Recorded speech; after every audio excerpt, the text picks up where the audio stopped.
ចាប់ពីចុងសក់រហូតចុងជើងសំដាច់កិនយើងគ្រប់វិនាទីយើងជាកម្មករកម្មការីនីកាត់តាំងវេទីសំដាច់តែជួសំដាច់បានគិតយើងគ្រប់ជ្រុងជ្រោយស្ដាំឆ្វេងមុខក្រោយដោយក្តីអាសូរលោកជំទាវបណ្ឌិតសុំដាច់តែចូលព្រៀបបានមកលុបពោគ្រួសារកម្មករសំដាច់លោកមានផ្ទះស្នាក់វិញស្អីគិតគូដំឡៃទីផ្សាររបរឲ្យមានរបៀបស្ថិរភាពបានល្អសាច់ត្រីអង្គបន្លែបង្ការណែបងឲ្យបាំងគល់មកដ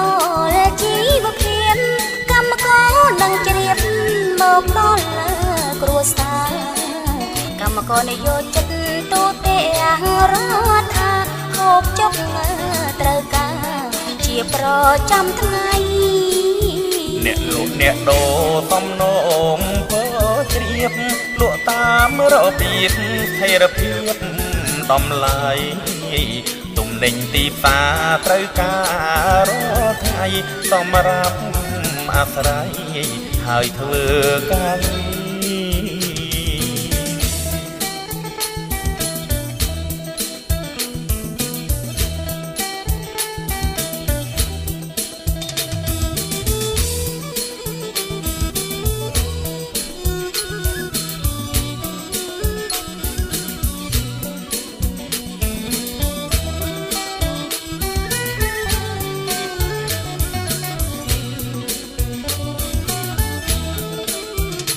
ឲ្យបាំងគល់មកដល់ជីវភាពកម្មករនឹងជ្រាបមកដល់គ្រួសារកម្មករនយោជិតទូទាំងរដ្ឋាហូបចុកត្រូវការជាប្រចាំថ្ងៃអ្នកលក់អ្នកដូរតំណងពោជ្រាបលក់តាមរបៀបស្ថិរភាពតម្លៃទំនិញទីផ្សារត្រូវការរាល់ថ្ងៃសម្រាប់អាស្រ័យហើយធ្វើការងារត្រៀមអន្តរាគមន៍ធានាឲ្យមានកម្មវិធីជាស្ពានវត្តមានការពារសំណាញ់សុវត្ថិភាពសង្គមធានាកម្មករគ្រប់គ្នានឹងនៅយោជិតគ្រាជួបនៅក្រុមហានីភ័យ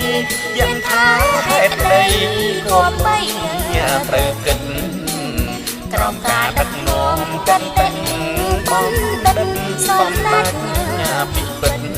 គិតគូការពីកុំឲ្យបាក់គល់មកដល់កម្មករមើលយកចិត្តល្អដែលក្រទ្រព្យសំដាច់តែជួបង្ហូរក្រុងវិខល្អគុំពីប្រជាកម្មករ